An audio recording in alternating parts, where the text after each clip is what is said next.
Informal writing. Of course, as it shows by the word, it is different from formal writing. It is just an opposite of formal, informal writing. So there are again features of informal writing. And it is, I hope it is not misunderstood that there is nothing as informal writing in the course. Informal writing can be included in the syllabus or course of primary school children, secondary school children, and higher level, because the students need to understand the difference between the two writings. For example, an email can be written very informally. It can also be written very formally. As I said, for formal email, the address would be with the title and the name, whereas in informal writing, you sometimes don't even use any name, or you don't even say hi, you just start it like that. So in order to know the difference between informal email and formal email, both the types of exercises should be done by the teachers and the information conveyed to the students.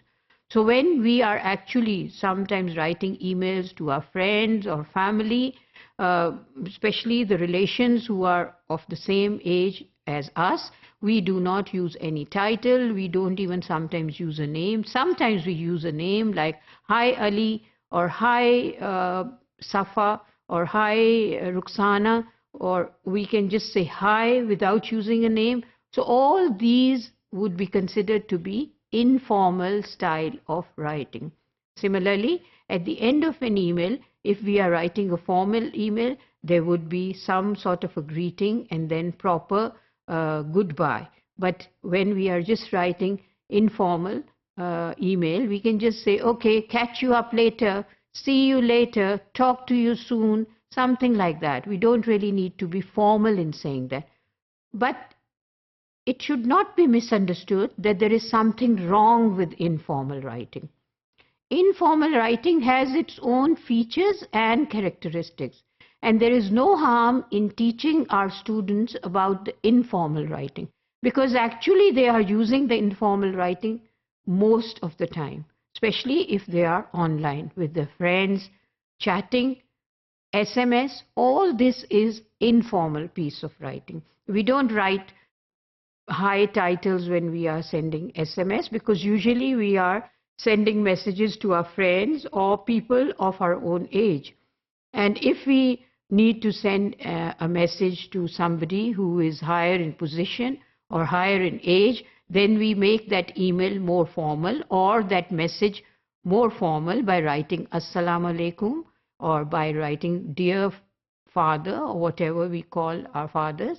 So we also use informal writing and formal writing in SMS, email. So there is nothing wrong if we teach our students both types of writings. It should not be considered that we are teaching them to be rude. We are just wanting our students to know about the characteristics of both the writings, because they are using both the writings. Rather, they are using more, they have more opportunities to use informal type of writing. So they should be able to know what are the features of informal type of writing.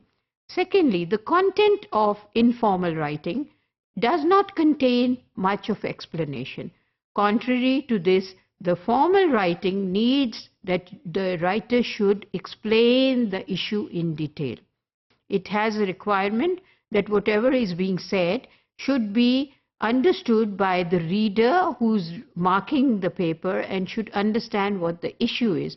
Whereas in informal writing, the issue does not need a lot of explanation. It has to be sort of pointed out in hints and clues that what is the matter which is being talked about. So in other words, we can say that informal piece of writing is something which is similar to spoken language.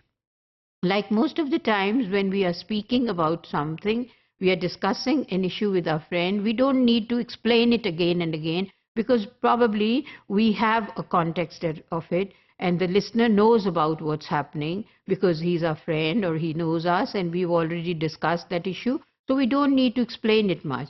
So in other words, we can say that informal writing is very similar to spoken language.